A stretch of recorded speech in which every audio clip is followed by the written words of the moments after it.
30 साल पहले अगस्त 1991 में दुनिया की पहली वेबसाइट बनी थी। कंप्यूटर साइंटिस्ट टिम बर्नर्स-ली ने वर्ल्ड वाइड वेब यानी WWW की नींव रखी। टिम बर्नर्स-ली 8 जून 1955 को लंदन में जन्मे। उनकी मां मैरी ली वुड्स और पिता कॉनवे बर्नर्स-ली दोनों ही कंप्यूटर साइंटिस्ट थे। दोनों उस टीम का हिस्सा थे जिसने फेरांटी मार्क 1 नाम का कंप्यूटर बनाया, जो बाजार में उपलब्ध विश्व का पहला जनरल पर्पस इलेक्ट्रॉनिक कंप्यूटर था।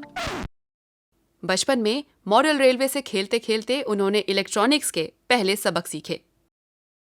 ऑक्सफोर्ड यूनिवर्सिटी से फिजिक्स में बैचलर डिग्री लेने के बाद बर्नर्स-ली ने एक टेलीकम्युनिकेशन कंपनी में काम किया। उन्होंने प्रिंटरों के लिए एक टाइप सेटिंग सॉफ्टवेयर भी विकसित किया। 1980 में बर्नर्स-ली ने European council for nuclear research यानी सर्न के साथ काम शुरू किया। दुनिया भर की तमाम यूनिवर्सिटीज से वैज्ञानिक अपना अपना कंप्यूटर सिस्टम सर्न में लेकर आते थे। बर्नर्स-ली ने पाया कि सभी कंप्यूटरों के अलग अलग सिस्टम पर चलने के कारण मिलजुल कर शोध को आगे बढ़ाने में काफी चुनौतियां पेश आती हैं। यहीं से उन्हें सबके लिए एक तरह का इंफॉर्मेशन मैनेजमेंट सिस्टम बनाने का विचार आया। सर्न में काम करने वाले सभी वैज्ञानिकों के लिए 1980 में वो हाइपर टेक्स्ट का कॉन्सेप्ट लाए। 1989 में उन्होंने 3 अलग अलग आइडियाज को मिलाकर एक नया इंफॉर्मेशन मैनेजमेंट सिस्टम पेश किया। हाइपर टेक्स्ट वो सिस्टम जो कंप्यूटर स्क्रीन पर दिखने वाले टेक्स्ट को आपस में एक दूसरे से लिंक करता है। TCP यानी ट्रांसमिशन कंट्रोल प्रोटोकॉल एक तरह का ऑनलाइन ट्रांसपोर्ट सिस्टम है। इसमें IP एड्रेस के नेटवर्क के इस्तेमाल से डेटा को एक जगह से दूसरी जगह पहुंचाया जाता है। असल में डेटा के ट्रांसफर होने से पहले क्लाइंट और सर्वर के बीच बनने वाला एक संपर्क। और तीसरा डोमेन नेम सिस्टम यानी DNS। इंटरनेट से जुड़े हर कंप्यूटर और सर्वर को एक डोमेन का नाम मिलता है।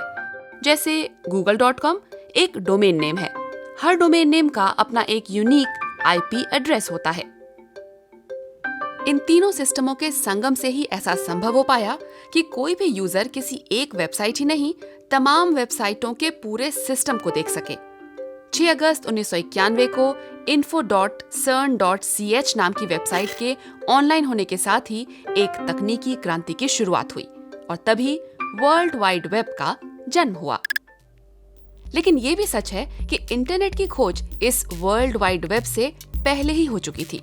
इंटरनेट दुनिया के सभी कंप्यूटरों का ऐसा नेटवर्क है जो एक दूसरे से कम्युनिकेट कर सकते हैं और इसका विचार 1960 के दशक में ही आ चुका था, जब अमेरिकी रिसर्चरों ने सूचना को एक दूसरे से साझा करने के लिए ARPANET बनाया था। अमेरिकी रक्षा विभाग और कुछ दूसरे संगठन इससे जुड़े थे। बर्नर्स-ली की खोज ने इसी को पूरी तरह बदल दिया। तब इसकी पहुंच कुछ गिने चुने लोगों तक ही थी। वर्ल्ड वाइड वेब ऐसा नेटवर्क बन गया जिसकी पहुंच आम जनता तक हो। इंटरनेट के विकास के लिए उन्हें सर टिम बर्नर्स-ली की उपाधि मिली। 2004 में ब्रिटेन की महारानी क्वीन एलिजाबेथ द्वितीय ने उन्हें नाइटहुड से सम्मानित किया। विश्व की पहली वेबसाइट पर बर्नर्स-ली ने अपना लक्ष्य साफ साफ लिखा। WWW से उनका मकसद दस्तावेजों के विशाल संसार को दुनिया में सबके लिए खोलना था। आज विश्व के कुछ देशों में इंटरनेट को आम जनता की पहुंच से दूर रखने की सरकारों की नीतियां बर्नर्स-ली की मूल योजना का हिस्सा नहीं थीं। 2009 से वे अपनी पत्नी रोजमेरी लीथ के साथ वर्ल्ड वाइड वेब फाउंडेशन चला रहे हैं, जिसका मकसद इंटरनेट को एक मूल अधिकार और सार्वजनिक भलाई के साधन के रूप में बढ़ावा देना है। हाल ही में जब बर्नर्स-ली ने अपनी वेबसाइट के ओरिजिनल सोर्स कोड को एक NFT यानी नॉन फंजिबल एसेट के तौर पर बेचा, तो नीलामी घर सोदेबी के माध्यम से वो $54 लाख में बिका। बर्नर्स-ली ओपन डेटा और नेट न्यूट्रलिटी की वकालत करते हैं, जिसका मतलब हुआ कि वे इंटरनेट पर हर तरह के ट्रैफिक की खुली आवाजाही के समर्थक हैं। लेकिन उनकी कुछ चिंताएं भी हैं।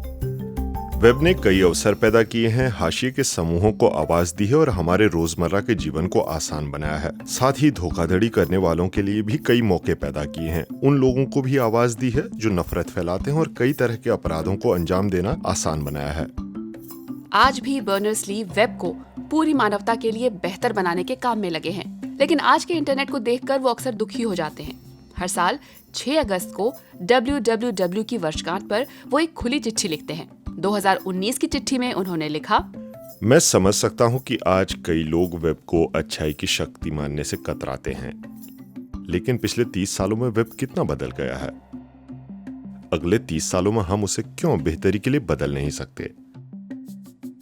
अगर हम एक बेहतर वेब बनाने की उम्मीद छोड़ देंगे तो वेब हमें नहीं बल्कि हम वेब को शर्मिंदा करेंगे। आपको क्या लगता है, क्या आप वेब को अच्छाई और बेहतरी का वाहक मानते हैं या दुनिया में अपराध और बुराई बढ़ाने वाला साधन? कमेंट कीजिएगा।